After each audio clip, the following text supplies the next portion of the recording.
వచ్చే 6 నెలల్లో స్థిరాస్తుల ధరలు పెరుగుతాయని బిల్డర్ల అంచనా. అత్యధికంగా 63% మంది బిల్డర్లు స్థిరాస్తుల ధరలు పెరుగుతాయని అంచనా వేశారు. ధరలు నిలకడగానే ఉంటాయని 36% మంది చెబితే తగ్గుతాయని చెప్పింది కేవలం 1% మాత్రమే. విక్రయాలు పెరుగుతాయని 51% మంది, కొత్త ప్రాజెక్టుల ప్రారంభాలు ఉంటాయని 61% మంది తమ అభిప్రాయాన్ని వెల్లడించారు. 2019 ఎన్నికల తర్వాత ఇలాంటి పరిస్థితే ఉన్నదని గుర్తు చేస్తూ భవిష్యత్తుపై ఆశావాహ దృక్పథాన్ని వెల్లడించారు.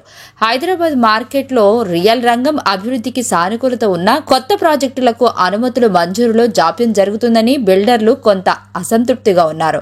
వాస్తవానికి ప్రస్తుత పరిస్థితులు అర్థం చేసుకునేందుకు కొత్త సర్కారు అధికారంలోకి వచ్చినా కొన్నాళ్లు అనుమతులపై నిర్ణయం తీసుకోలేదు.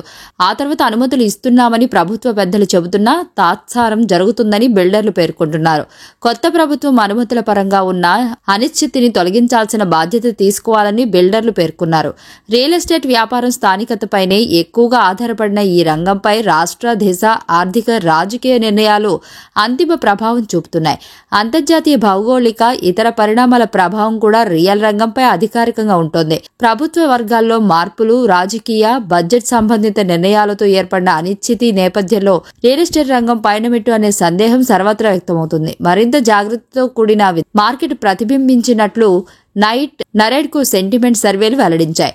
గతమెంతో ఘనం, భవిష్యత్తు ప్రశ్నార్థకం అన్నట్టుగా హైదరాబాద్ రియల్ ఎస్టేట్ వ్యాపార పరిస్థితి మారింది.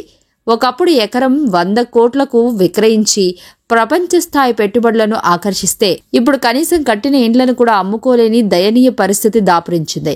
ఏడాదిగా పడిపోయిన రియల్ ఎస్టేట్ మార్కెట్కు ప్రాప్ టైగర్ నివేదిక నిదర్శనంగా నిలుస్తుంది.